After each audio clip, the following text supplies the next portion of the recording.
The greatest hidden truth that most people never stop to face is this: your thoughts control everything. Not some things. Not just a part of your life. Everything. Your thoughts are not random background noise. They are the starting point of every action you take, every mood you feel, and every result you create. They are the invisible script you follow, whether you realize it or not. The way you think when you wake up decides how your morning begins. If your first thought is, "I'm already behind," your day starts heavy. If your first thought is, "Today is a chance to improve," your day begins with possibility.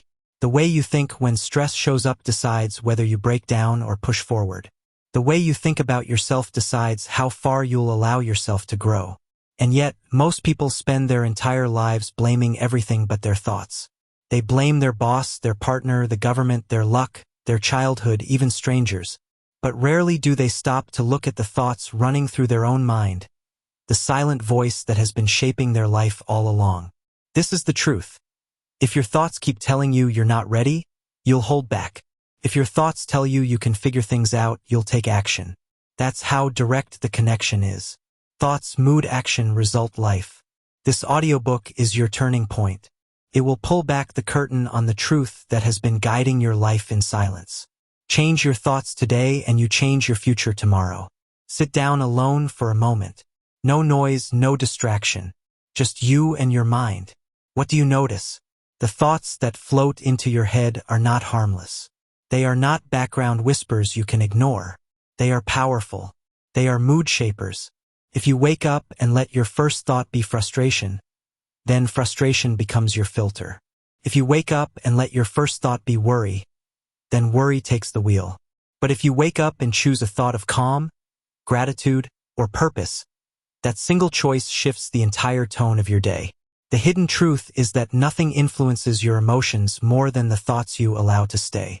You may think your bad mood is random, that your stress is just happening. But no, your feelings follow your thoughts like a shadow. A single negative thought can drain the energy from your morning. One small worry can make you restless, short-tempered, and uneasy. On the other hand, one strong and steady thought can stabilize your body, calm your breathing, and fill you with the energy to face your responsibilities. Your inner world drives your outer actions. When your mood feels heavy, it is often because your thoughts are heavy. When your mood feels light, it is because your thoughts are light. This is not philosophy, it is psychology. Human beings don't feel hopeless for no reason. They feel hopeless because they are repeating hopeless thoughts.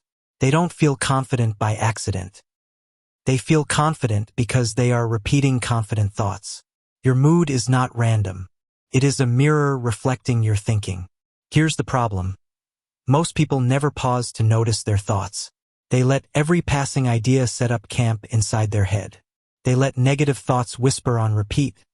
Then they wonder why their day feels chaotic and out of control. The truth is, their day isn't out of control. Their thinking is. Imagine the difference if you trained yourself to notice each thought the moment it showed up. A thought appears, "I can't handle this." Instead of accepting it, you stop and ask, "Does this thought help me?" If the answer is no, you replace it with something stronger. "I'll take one step at a time." That shift doesn't just change your mood, it changes your body. Your shoulders relax. Your chest feels lighter. Your breathing steadies. Your perspective widens. Suddenly you are no longer drowning in panic. You are standing on the ground of control. Every thought you accept sends ripples into your body. Think about failure and your chest tightens. Think about being judged and your stomach knots. Think about progress and your energy rises.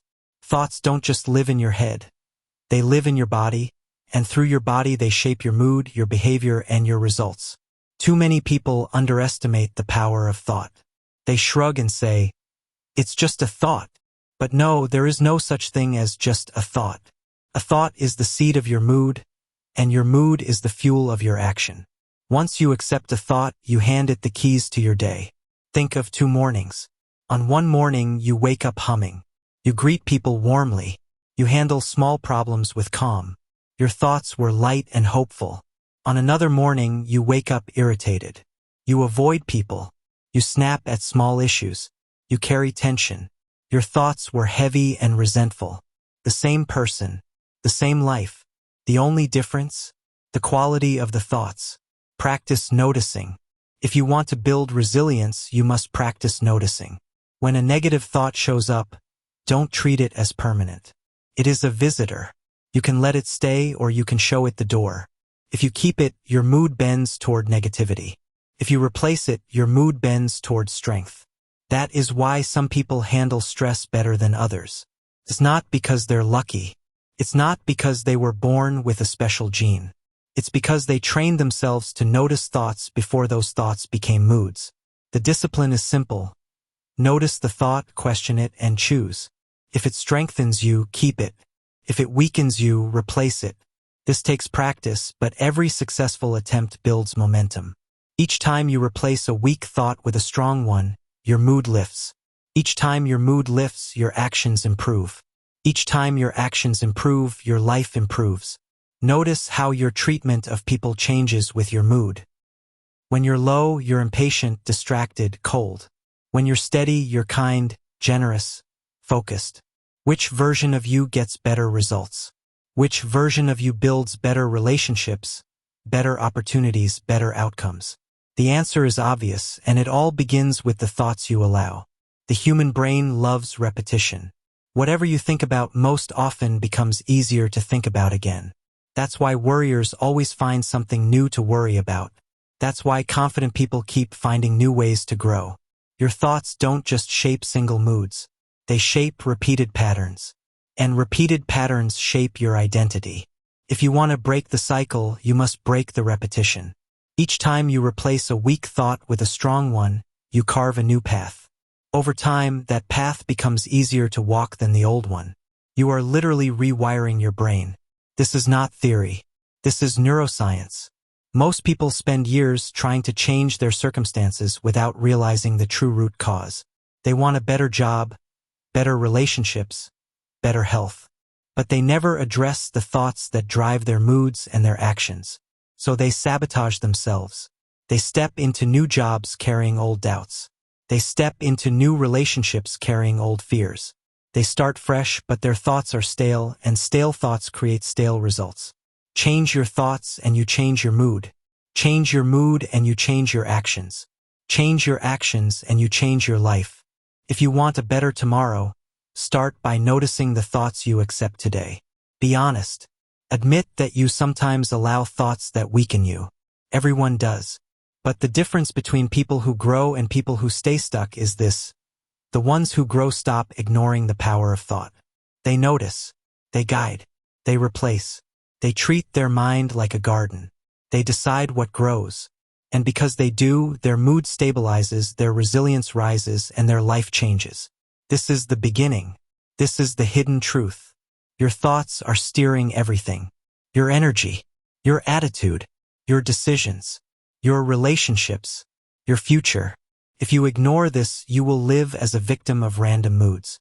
If you master this, you will live as the author of your own story. From this moment on, pay attention. Notice the thoughts as they show up. Decide which ones deserve space in your mind. Refuse the destructive ones. Replace them with thoughts that bring stability, clarity, and confidence. Do this again and again until it becomes natural. That is how you rise. That is how you take control. That is how you change your life, starting with a single thought. Everyone knows the feeling of being tired for no clear reason. You slept. You ate. You didn't run a marathon. Yet by afternoon your spirit feels heavy, your focus is scattered, and your motivation is thin. Most people blame the calendar, the workload, the weather. They rarely notice the real leak. They've been feeding thoughts that drain their energy. Draining thoughts don't always scream. They whisper, "You're behind. You're not enough. You messed up last time. You'll mess up again." At first they seem small, harmless, but each time you pay attention to them, each time you replay them, they grow roots. And rooted thoughts grow into moods that pull you down. Energy is not only about sleep or coffee. Energy is what your mind does with your attention. When you repeatedly aim attention at weakness, regret, fear, and comparison, your brain burns fuel without producing movement. It's like revving the engine in neutral. Noise, heat, no progress. If you want a focused, powerful life, you must make a firm decision. Stop feeding thoughts that take more than they give. This is not positive thinking for decoration. This is mental nutrition. Some thoughts are junk. Some thoughts are fuel. You decide what gets served at your mind's table. Imagine your mind as a house with a door. You cannot stop every visitor from knocking, but you can decide who enters and who leaves. Feeding a thought means you sit it on the couch, give it tea, and listen to its story until it owns the room. Starving a thought means you greet it at the door, say "not today," and close the door gently but firmly. Here is the simplest rule of mental strength. Not every thought deserves a seat. When "you'll never be successful" shows up, the old you would invite it in, argue with it, prove it wrong, replay it, defend yourself. But arguing is still feeding. You are giving time. You are giving attention. You are giving energy. The new you pauses, labels it, "This is a draining thought," rejects it, "Not useful," replaces it, "I'm building today, one step, one task, one brick." You didn't debate. You decided. And with that decision, you kept your energy. Most draining thoughts follow a pattern. They repeat an old message. You ruminate, replaying details and what-ifs. Then they return on a loop anytime you're stressed.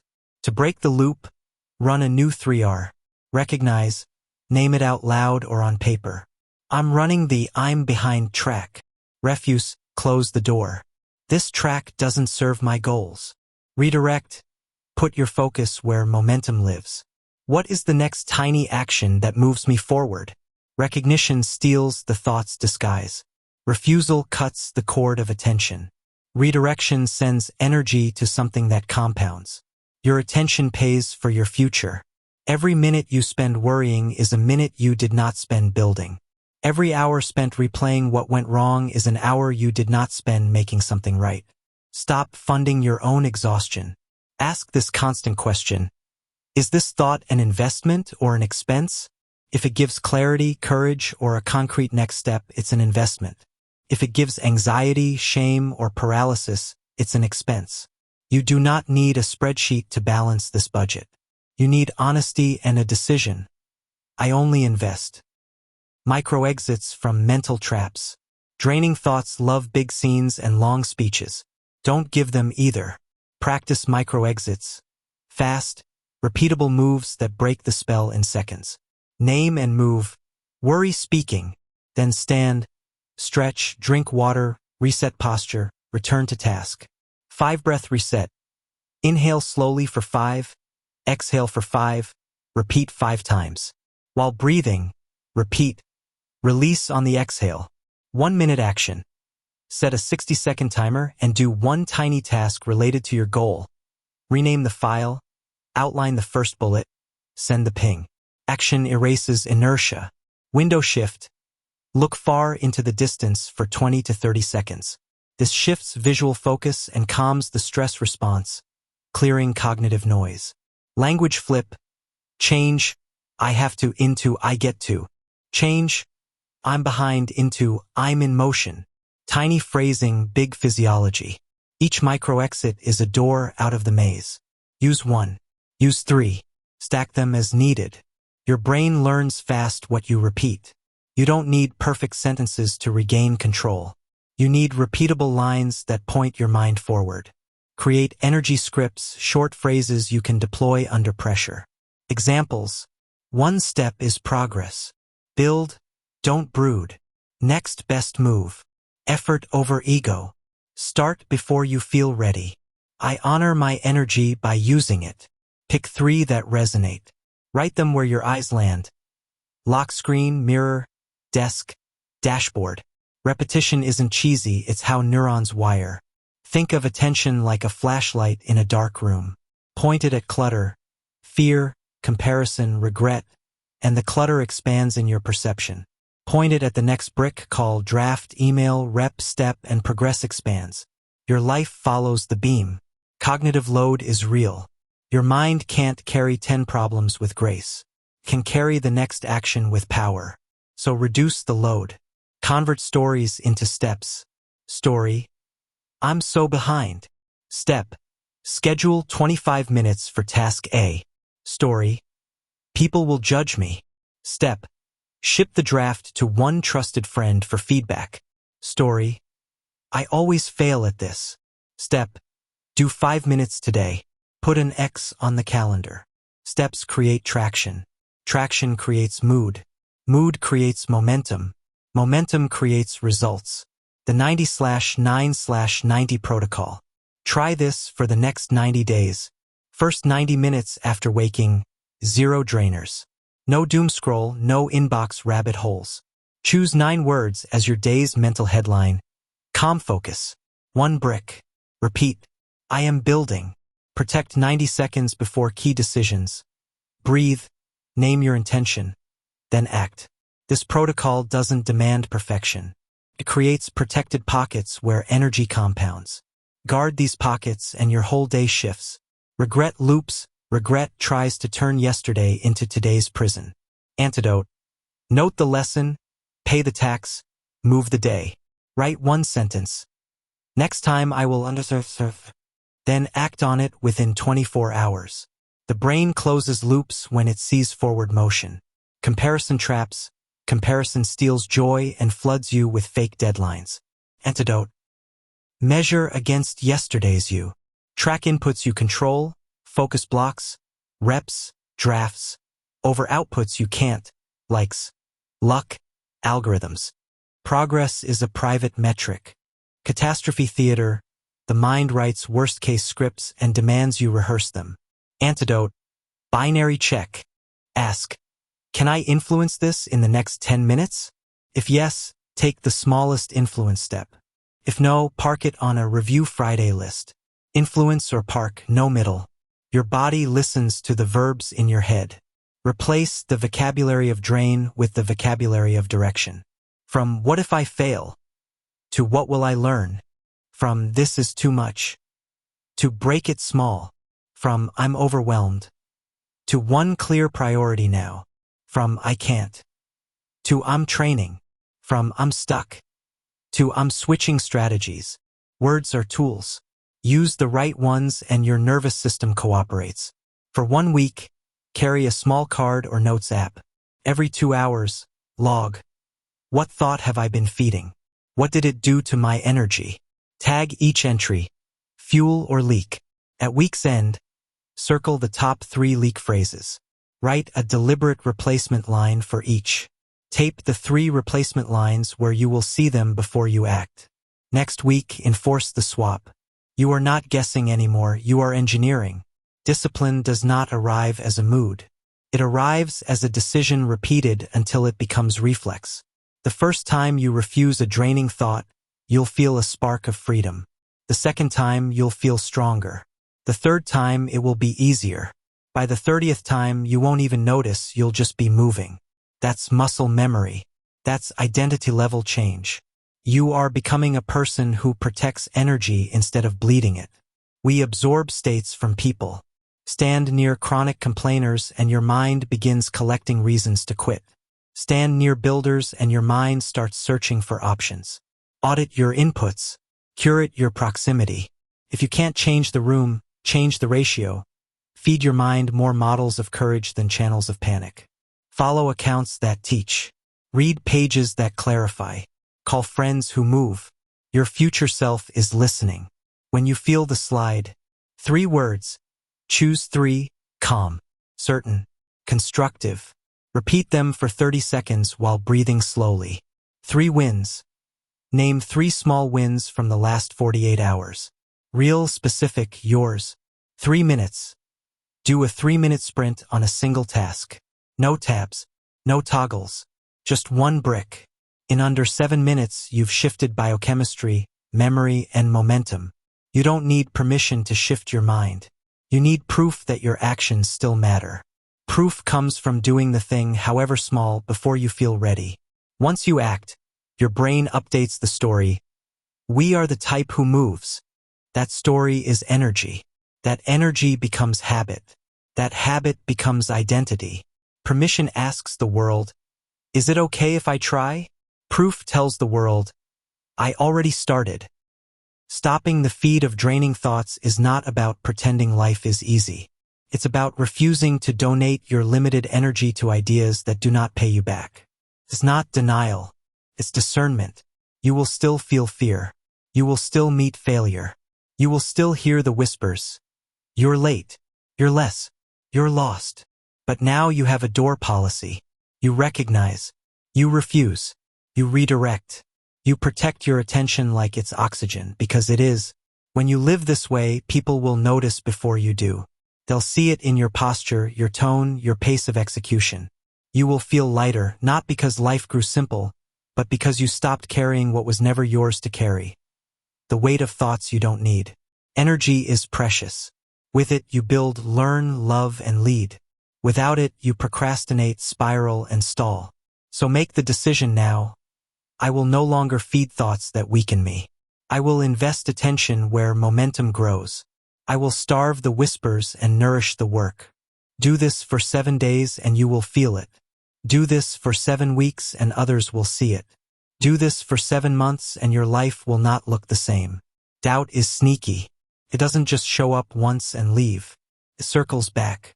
It waits for the next challenge, the next opportunity, the next moment where you dare to stretch.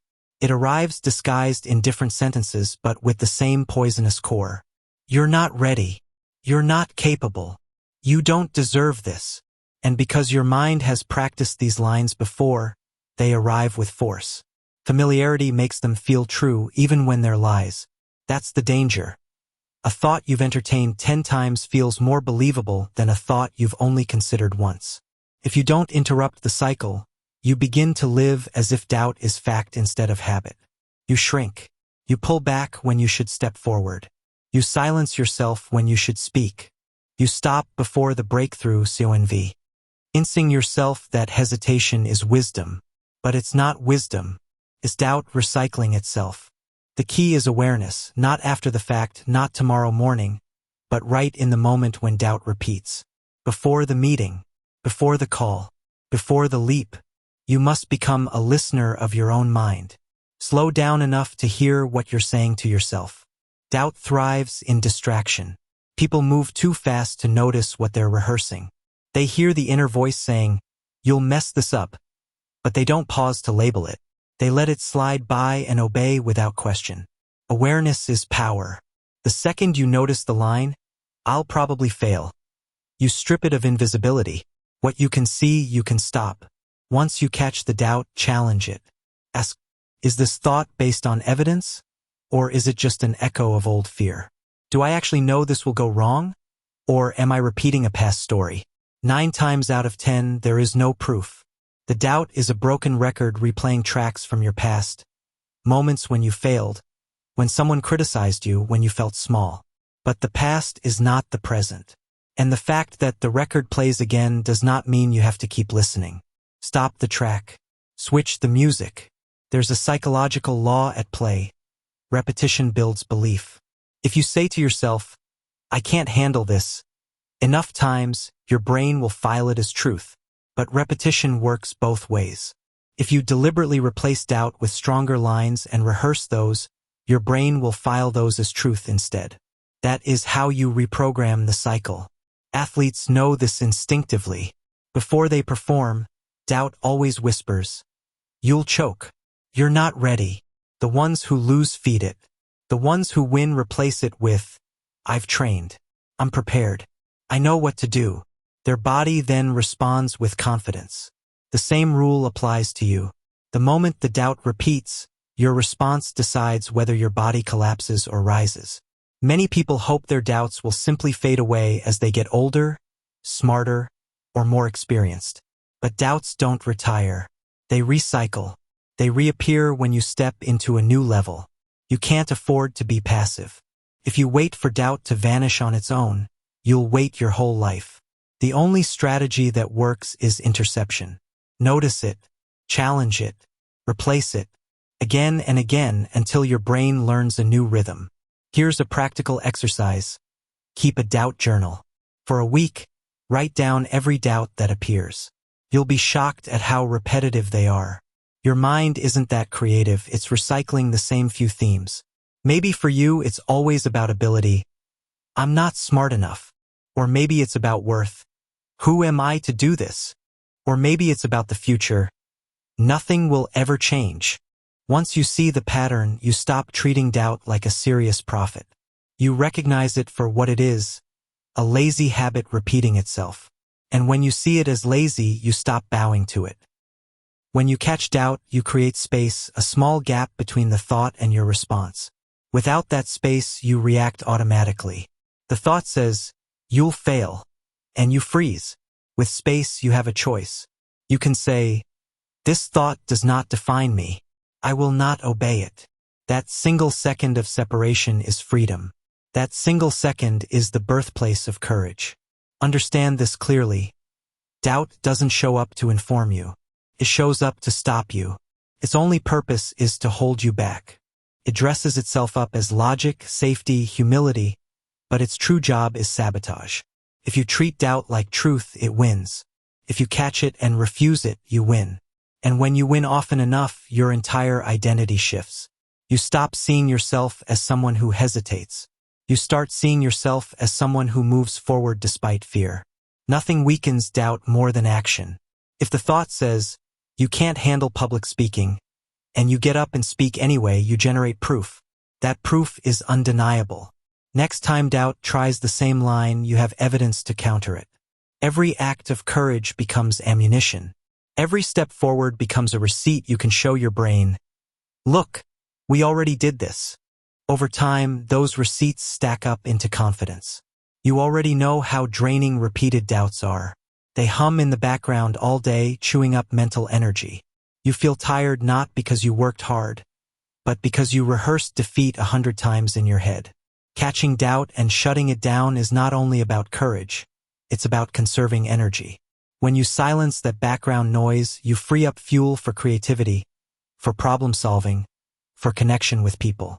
You feel lighter, not because life is easier, but because you've stopped carrying the weight of recycled lies. This cycle has been built over years. It won't break in a single afternoon. But every time you catch yourself, every time you refuse to replay the old script, you snap another link in the chain. Gradually, doubt's grip loosens. Gradually, you find yourself stepping into opportunities you would have once avoided. Gradually, your life expands. This is why catching yourself matters so much. It's not just about one decision. It's about rewriting the trajectory of your future. Every opportunity comes with doubt.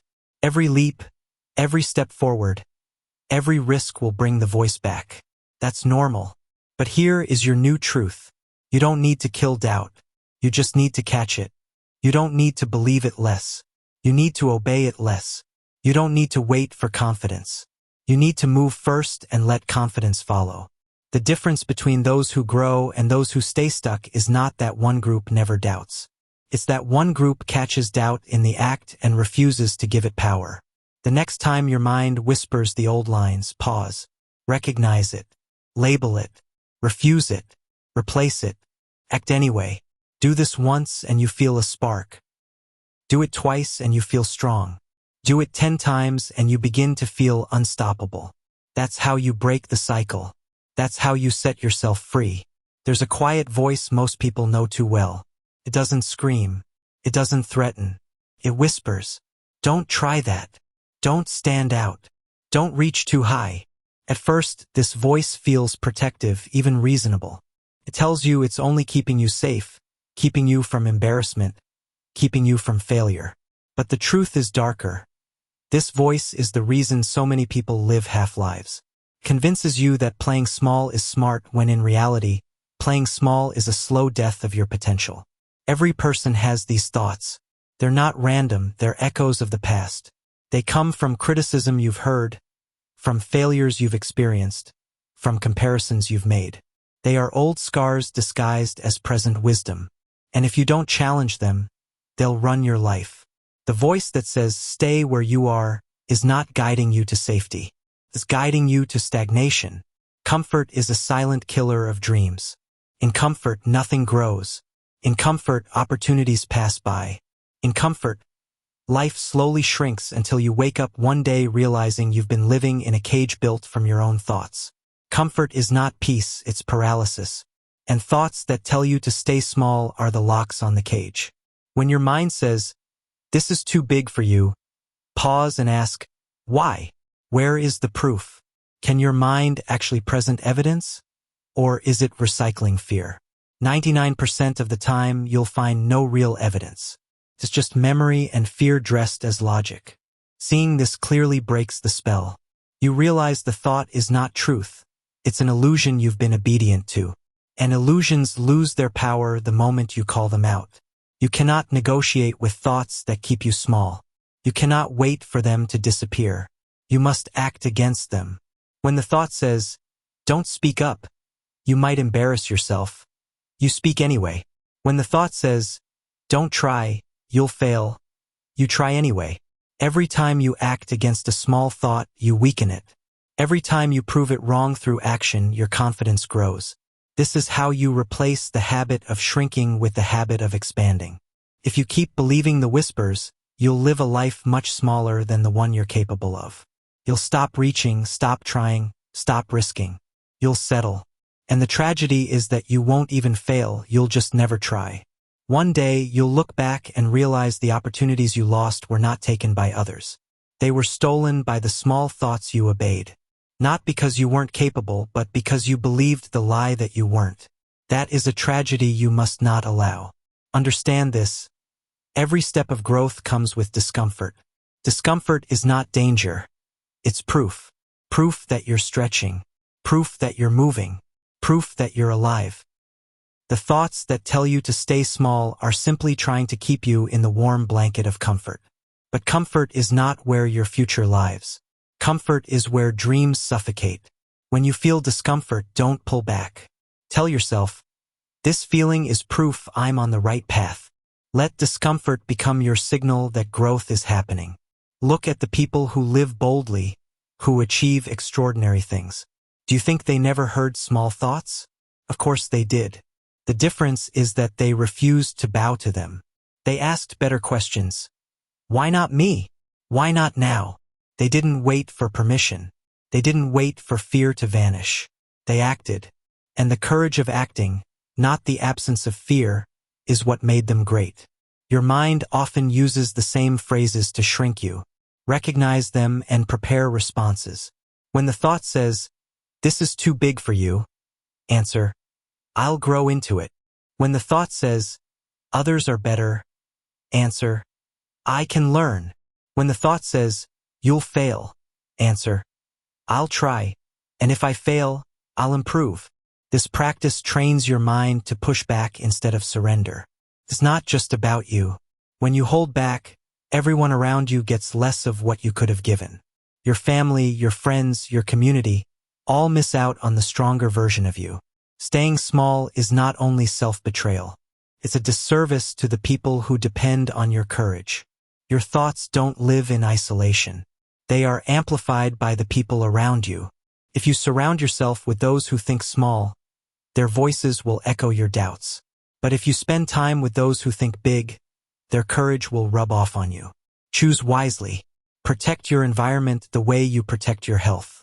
Because the company you keep can either reinforce your prison or hand you the key. You can argue with small thoughts all day and still lose. Action is the only proof your mind cannot deny.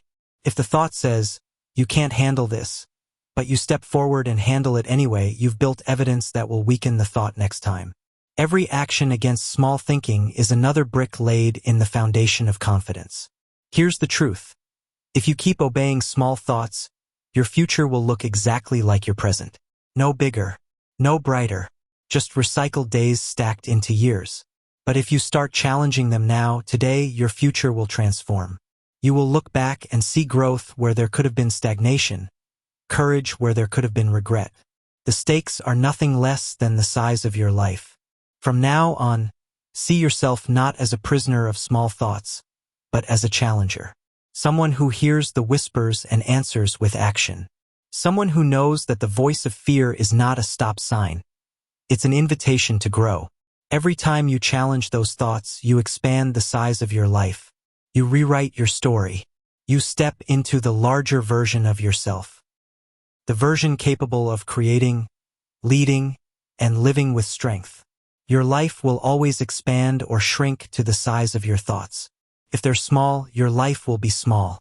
If they're challenged, stretched, and strengthened, your life will grow to match. The decision is yours every single day. Don't let your future die in the comfort of small thoughts.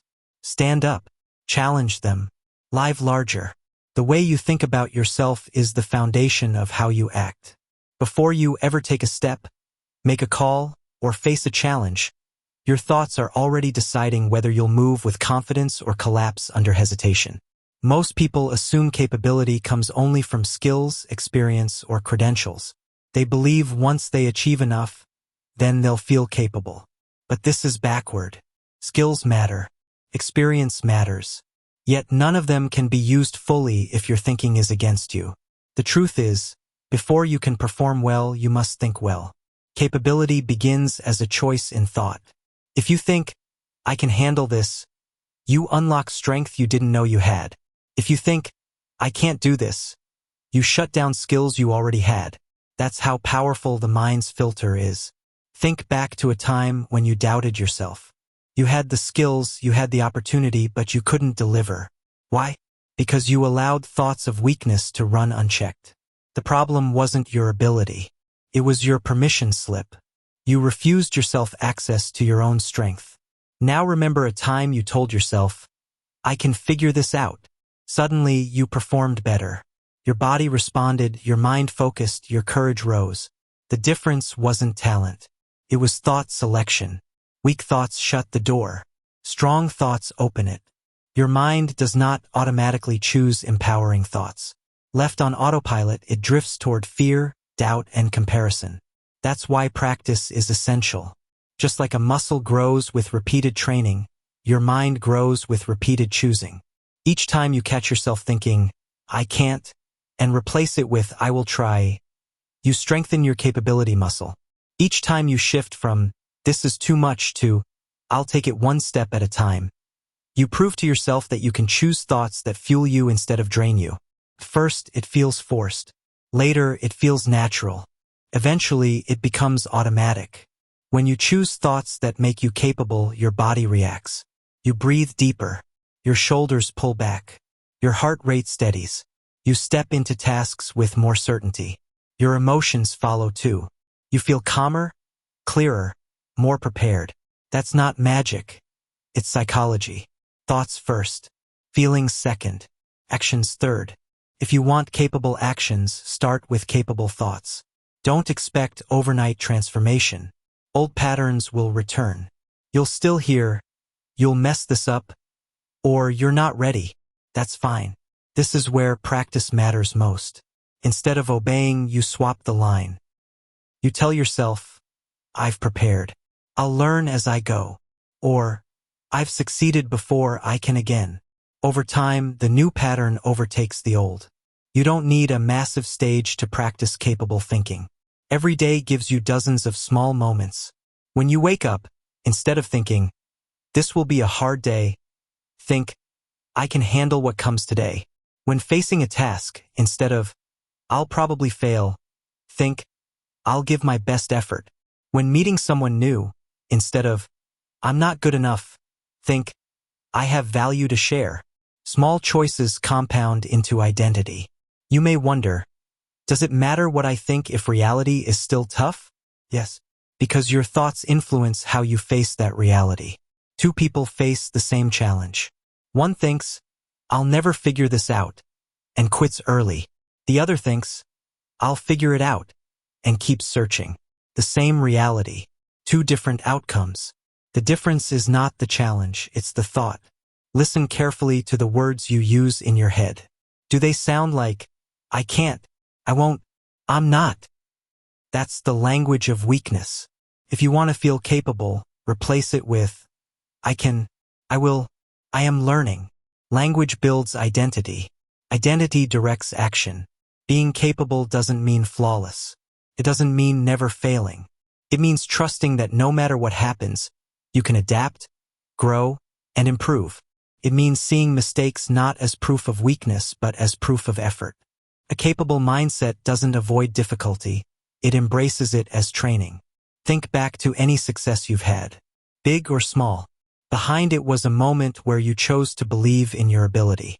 Even if you were nervous, even if you doubted, somewhere in your mind was a thought that said, "I'll try." That thought was the match that lit the fire. Without it, the action wouldn't have happened. Without the action, the success wouldn't exist. Every capable thought you practice now becomes fuel for future victories. Make this your commitment. Each day, choose at least 10 capable thoughts on purpose. Write them, repeat them, speak them. By week's end, you've practiced 70. By month's end, hundreds. That repetition rewires your brain's default setting. No longer do you wait for confidence to appear. Confidence grows naturally from the repeated act of thinking like someone capable. When you believe you're capable, you show up differently with people. You contribute instead of withdraw. You speak with confidence instead of insecurity. People trust you more, respect you more, and respond to your steadiness. Opportunities come to those who carry themselves with belief. Many people wait for proof before they think strong thoughts. They say, "I'll believe in myself after I succeed." But that's backward. Success comes after the thought, not before. You must plant the thought first, then the action, then the proof. Waiting for evidence keeps you stuck. Creating the thought first creates the evidence. Every time you choose a capable thought, you shift identity. You stop seeing yourself as weak and start seeing yourself as someone who can. That identity matters because actions always follow identity. If you see yourself as incapable, you'll act small. If you see yourself as capable, you'll act bold. Every capable thought is a seed. Plant enough of them, and your life becomes a garden of strength. Neglect them, and weeds of weakness take over. Your mind is the soil. Your thoughts are the seeds. Your future is the harvest. From this day forward, don't wait for confidence. Don't wait for conditions to be perfect. Practice capable thoughts now. Replace weakness with strength, hesitation with action, doubt with trust. Over time, it will feel natural. When challenges come, and they will, you'll meet them with a steady mind. Not because you were born with courage, but because you built it one thought at a time. There comes a moment when you must draw a hard line with your own mind. Not every thought deserves to live inside your head. Some thoughts strip away your confidence the second you accept them. Some thoughts are poison in disguise. They weaken you not because they are true, but because you allow them to stay. The hidden truth is that you cannot stop weak thoughts from appearing. They will knock. They will try to slip in. But you are not required to let them stay. The decision to accept or reject a thought is yours, and that decision shapes everything. Weakening thoughts are clever. They don't always sound extreme. They don't always scream failure. Often, they sneak in softly. "You're too late. You don't have what it takes. Others are already ahead." At first, these whispers feel logical, reasonable, even responsible. But the moment you accept them, they grow roots. They don't stay whispers for long. They grow into moods that drain you, into hesitation that delays you, into results that disappoint you. Notice how your body responds when you accept a weak thought. Your shoulders slump. Your breathing shallows. Your energy drops. You hesitate instead of move. Now notice how your body responds when you reject the same thought. You stand taller. You breathe steadier. You regain clarity. The thought itself hasn't changed. The difference is whether you gave it authority. That's the hidden power. You don't need to fight every weak thought. You just need to refuse to accept it. People underestimate the damage of letting weak thoughts live in their head. They say, "It's just a thought." But there's no such thing as just a thought. A thought, once accepted, becomes a belief. A belief creates emotion. Emotion drives action. Action shapes results. And results shape your life. So when you say yes to a weak thought, you're not saying yes to a harmless idea. You're saying yes to a chain reaction that will shrink your future. This is why you must be ruthless. Don't negotiate with thoughts that weaken you. Don't justify them. Don't entertain them. Don't replay them. When they arrive, meet them with a clear answer. No, this does not belong here. That refusal is not denial, it is protection. Reality is tough enough. You don't need to carry false limitations on top of it. Weak thoughts don't look the same for everyone. For one person, it may be, you're not smart enough. For another, nobody cares what you do. For someone else, you'll never succeed. You need to know your own patterns. Identify the exact phrases your mind uses to shrink you. Once you see them clearly, they lose their disguise. The next time one shows up, you won't be fooled.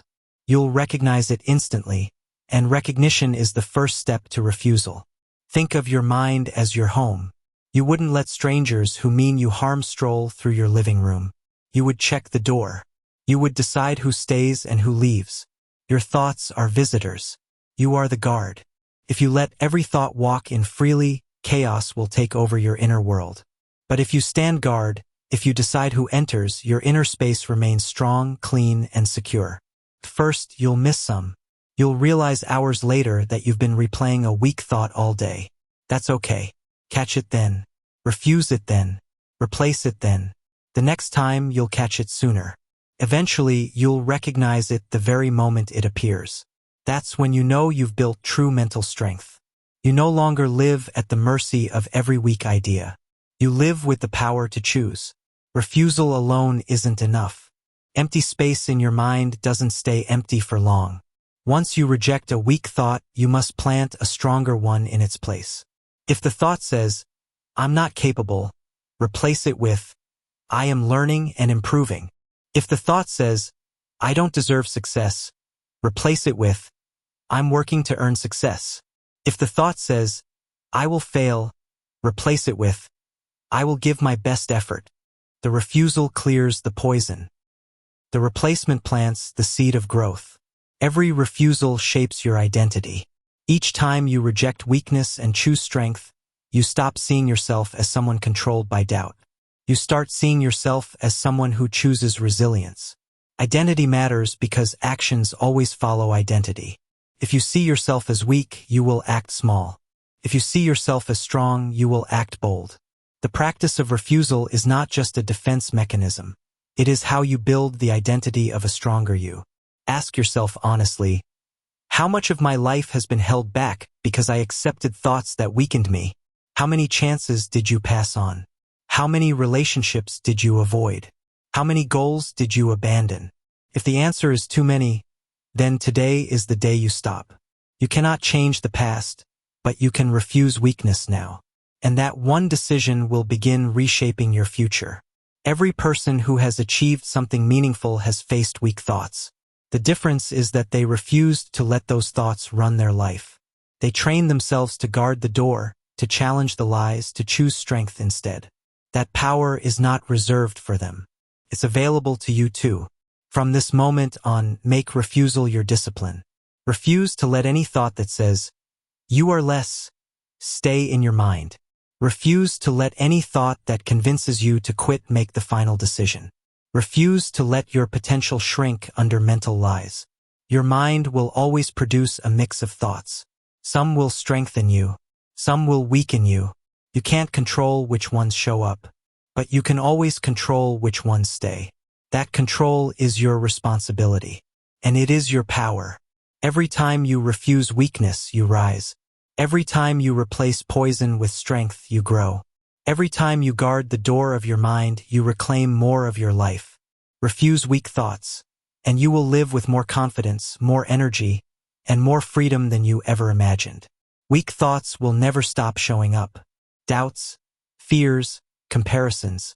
They will always try to sneak into your mind. But here's the secret. Their power isn't in their arrival. Their power is in how long you let them stay. Most people allow these thoughts to camp inside their head. They replay them, argue with them, exaggerate them, and in doing so, they give them more strength.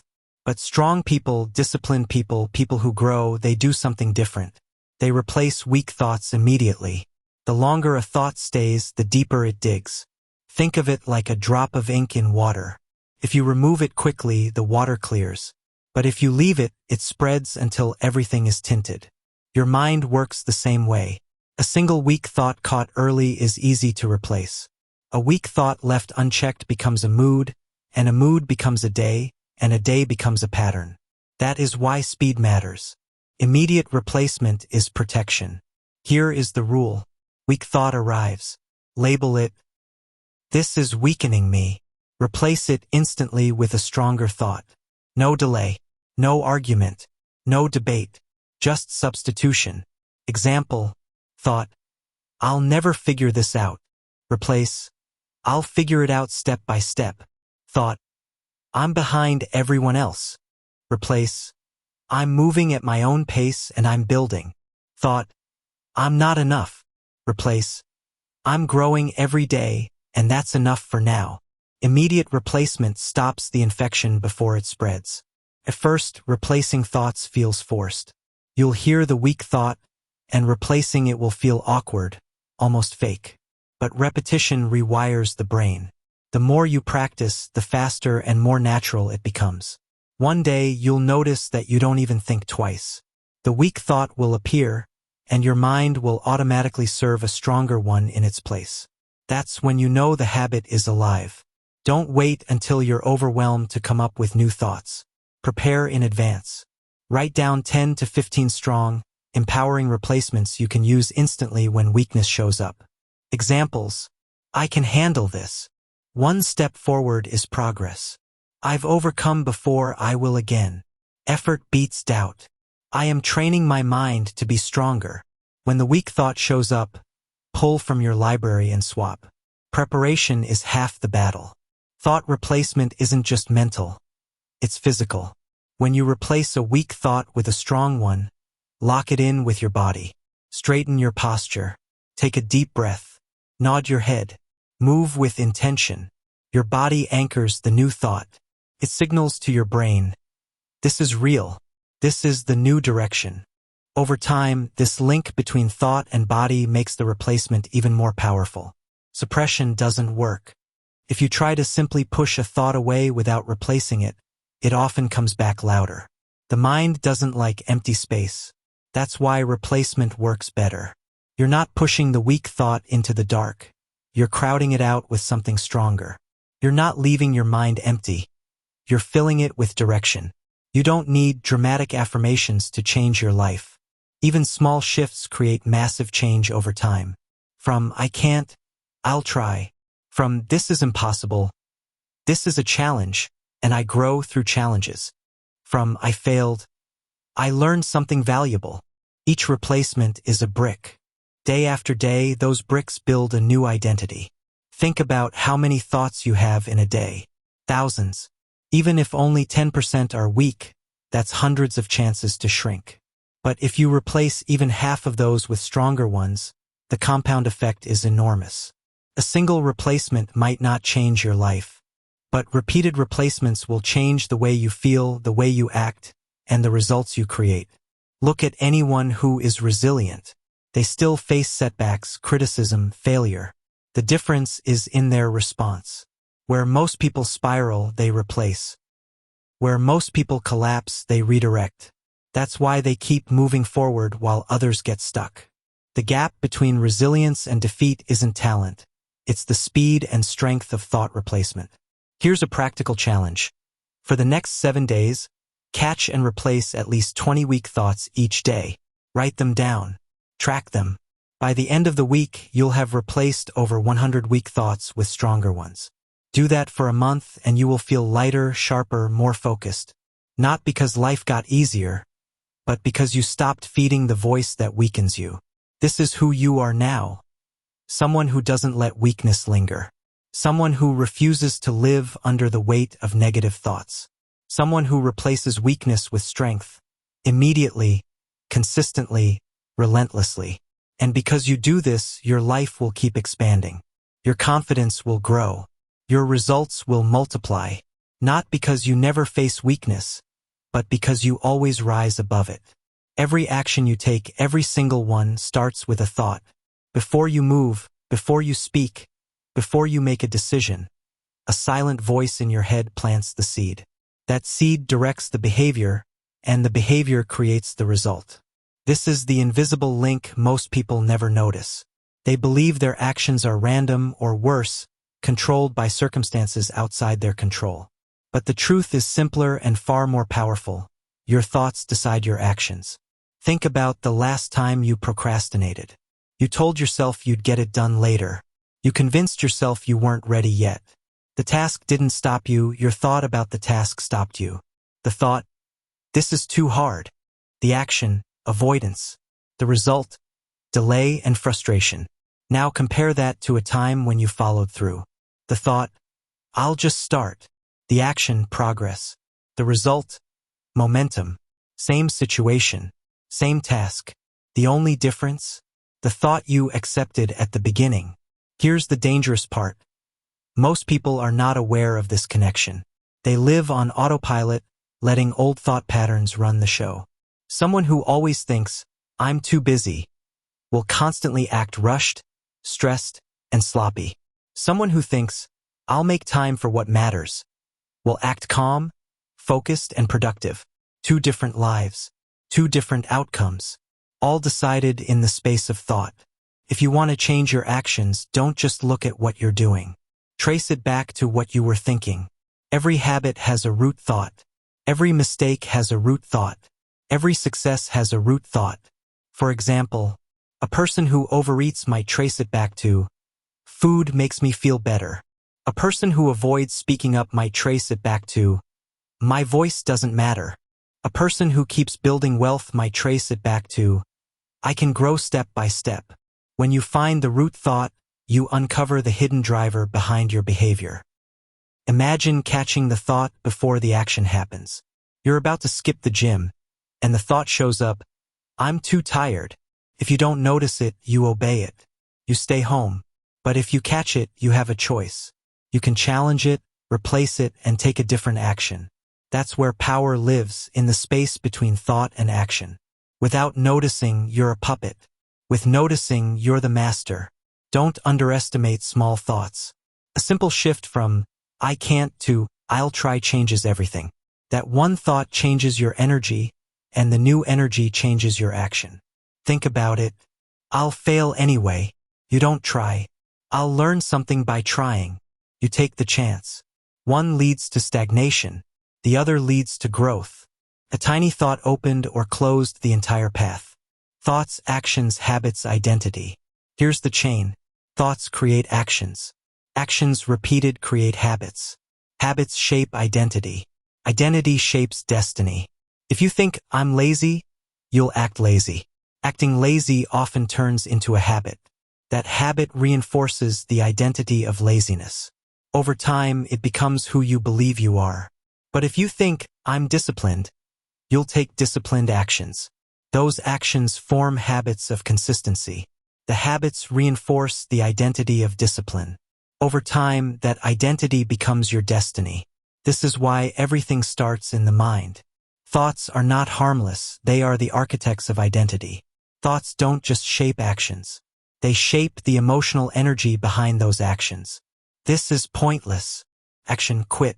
Emotion, hopeless. This is tough but worth it. Action, persist. Emotion, determined. Both thoughts are possible. Both live inside your head. The one you choose to feed decides how you feel and how you act. One powerful exercise is journaling. At the end of the day, write down 3 actions you took, good or bad. Then trace them back to the thought that caused them. Action, avoided a task. Thought, I'll do it later. Action, had a calm conversation. Thought, I'll listen first. Action, worked late with focus. Thought, this matters to me. Do this for a week and you'll start to see patterns. You'll notice that the same thoughts keep showing up, steering your life in the same directions. Awareness is the first step to control. Journaling helps with awareness after the fact. But what about in the moment? That's where mindfulness comes in. Before you act, pause for 3 seconds and ask yourself. Simple, but it reveals everything. You'll be surprised at how often you're about to act from a place of fear, doubt, or laziness. The pause gives you the chance to choose differently. Thoughts don't just decide single actions, they create ripple effects. Think, I'm not good enough. You avoid an opportunity. That missed opportunity lowers your confidence. Lower confidence creates more weak thoughts. The cycle repeats. Think, I can learn this. You take the opportunity. The experience boosts your confidence. Higher confidence creates stronger thoughts. The cycle repeats in the other direction. One thought ripples into a chain reaction that shapes weeks, months, even years of your life. Freedom isn't about avoiding problems. It's about realizing that no thought can force you to act unless you accept it. You can notice it, challenge it, replace it, and choose a new action. That's true freedom, the freedom to break old patterns, to rewrite habits, to redirect the future. And it begins with one simple truth. Your actions are not random. They are thought in motion. Every habit you live with today, whether it helps you grow or holds you back, began as a thought. Before it became automatic, before it became something you did without effort, it started as a single decision in your mind. Habits are thoughts repeated until they harden into behavior. This is why most people fail at building new habits. They focus only on what they do, but they ignore what they think. They try to force discipline without building the thoughts that support discipline. They push through action, but inside, their thoughts are whispering, I can't keep this up. Eventually, the thought wins. If you want habits that last, you must start where they start, in the mind. Think about any habit you've ever formed. It started with a thought. The thought, I'll just relax for a few minutes. The action, scrolling, watching, wasting hours. The result, a habit of distraction. Or the thought, I'll exercise for 10 minutes. The action, you moved. The result, a lifestyle of health. The habit was visible. The thought was hidden. But the hidden thought was the trigger. Trying to change a habit without changing your thinking is like planting weeds and expecting roses. The soil doesn't care what you want. It produces what you plant.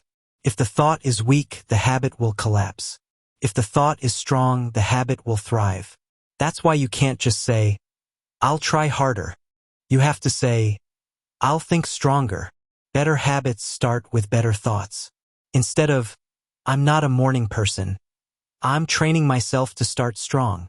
Instead of, I always fail at diets, I can make one better choice today. Instead of, I'll never be consistent. Consistency grows one small win at a time. These aren't lies. They're perspectives that fuel action. And when repeated, they become the foundation of lasting habits. Habits don't exist in isolation. They connect to identity. What you think about yourself becomes the engine of your routines. If you think I'm lazy, your actions will prove it. If you think I'm disciplined, your actions will reinforce it. Identity begins in thought, and identity always dictates habits. So if you want new habits, stop trying to change your actions first. Start by shifting the way you think about who you are. Everyone slips. You'll miss a day, lose focus, or fall into an old pattern. That's normal. The difference between people who recover and people who quit is the thought they accept in that moment. Thought, I failed, so it's over. Relapse becomes permanent. Thought, it's just one day. I'll continue tomorrow. Relapse becomes irrelevant. Failure doesn't destroy habits. Wrong thoughts about failure do. Here's a method to build better habits with better thinking. Pick one habit you want to build. Example, writing daily, waking up early, exercising. Identify the thought that has been stopping you. Example, I'm too tired. Or, I never stick with it. Create a stronger replacement thought. Example, I'll start small and build. Repeat the thought before the action. Use it as a mental switch that primes your behavior. Anchor it with action. Even if small, let the action follow the thought immediately. Visualization isn't fantasy, it's mental rehearsal. When you picture yourself performing a habit with strength, your brain practices the thought, I can do this. That practice makes it easier when the moment arrives. You're no longer surprised, you've already lived it in your mind. One strong thought won't change your life. A strong thought repeated daily will. Each repetition carves a pathway in your brain. At first it's small, but over time it becomes the default. Eventually, you don't even need to force the habit, it runs on autopilot. That's why better thinking is the real shortcut. Once the thought pattern is wired, the habit follows naturally. Weak thinking makes habits painful. Better thinking makes habits rewarding. Thought, I hate exercise. The habit feels like punishment. Thought, this makes me stronger. The habit feels like progress. Your feelings follow your thoughts. And when habits feel good, they last. Never underestimate the power of a single replacement. From, I can't do this, to I'll try for 5 minutes. A lift. I am E of persistence. From it's not worth it, to every step counts. A lifestyle of consistency. Each thought is a seed. Plant enough of them, and your future becomes a different garden. For the next 30 days, choose one habit to build. Write down 3 strong thoughts that support it. Repeat them daily. Say them out loud. Picture them. Anchor them with action. At the end of 30 days, your habit will be stronger, not because of willpower, but because you built the thought pattern that made the habit inevitable. Our future is not some random mystery waiting to surprise you one day. It is being built in every moment by the thoughts you choose to carry. Every decision, every success, every setback, every habit. All of it begins in the mind. The future is not luck. It is thought, repeated until it becomes reality. Think about how you got here. Every choice you made was guided by the thoughts you accepted at the time. When you believed you could, you acted boldly. When you doubted, you held back. When you focused, you made progress. When you entertained distraction, you lost momentum. Your life today is proof of how your thoughts yesterday shaped your path. The same principle will decide your tomorrow. Most people blame circumstances, other people, or luck for their future. But the truth is, even when circumstances shift, thoughts still win. Put a person in a new job, but give them the same weak thinking, and they will sabotage themselves. Give another person the same job, but with strong thinking, and they will grow. The external environment matters less than the internal dialogue. This is why the only way to change your future is to change your thoughts now. Your thoughts are not random. They are habits. And every day you are training those habits, whether you mean to or not. If you repeat thoughts of fear, you train fear. If you repeat thoughts of gratitude, you train gratitude. If you repeat thoughts of discipline, you train stability. The future doesn't appear out of nowhere. It is the harvest of what you are planting now in your mind. Your thoughts are like the soil of your life. Some seeds will grow into strength, others into weakness. If you don't filter them, you will live in chaos. But if you choose deliberately, you create an environment where growth becomes natural. This means, stop letting every thought stay. Guard your mind the way you would guard your home. Refuse entry to what weakens you. Give space only to what builds you. When your mental environment is strong, your future becomes stable. One of the biggest mistakes people make is waiting for results before they allow strong thoughts. They say, I'll believe in myself once I succeed. I'll think positively once things improve. But that's backwards. Success doesn't create the thought. The thought creates the success. Confidence doesn't appear after the win. Confidence comes before the win, as a thought you practice. Discipline doesn't show up after years. It shows up in your mind now in small choices repeated until they compound. If you wait for proof, you'll wait forever. If you choose the thought first, you create the proof. You don't need to master every thought at once. You just need to win small battles every day. Replace one thought of defeat with one thought of perseverance. Replace one thought of fear with one thought of courage. Replace one thought of limitation with one thought of possibility. Each small replacement is a victory, and these victories stack. Day by day, they reshape who you are and where you're going. Imagine this: you deliberately replace just 5 weak thoughts every day. That's 150 stronger thoughts in a month. That's 1,800 stronger thoughts in a year. Each one shifts your mood, your actions, your results. Over time, this is not just thought training, it's identity transformation. Your future becomes unrecognizable compared to your past. Weak thoughts won't disappear. Doubts will still visit. Fear will still whisper. But mastery isn't about erasing them. It's about refusing to obey them. You will still feel moments of uncertainty. The difference is that you will notice, reject, and replace instead of living under their command. That is real strength. Not the absence of weakness, but the refusal to bow to it. At the end of the day, the only future worth living is the one you build intentionally. A future shaped by strength instead of weakness. A future you can look back on with respect. That future begins right now. Not tomorrow. Not when conditions improve. Not when you feel ready. Right now, in this moment, you have a choice. Keep thinking the same way and repeat the same life. Or start mastering your thoughts and create a new one. Your future doesn't belong to luck. It belongs to the thoughts you feed today. Master your thoughts, master your actions. Master your actions, master your results. Master your results, master your future. It all begins now with what you choose to think. Choose strength. Choose clarity. Choose discipline. Because the hidden truth is this: your thoughts control everything. They always have, and they always will.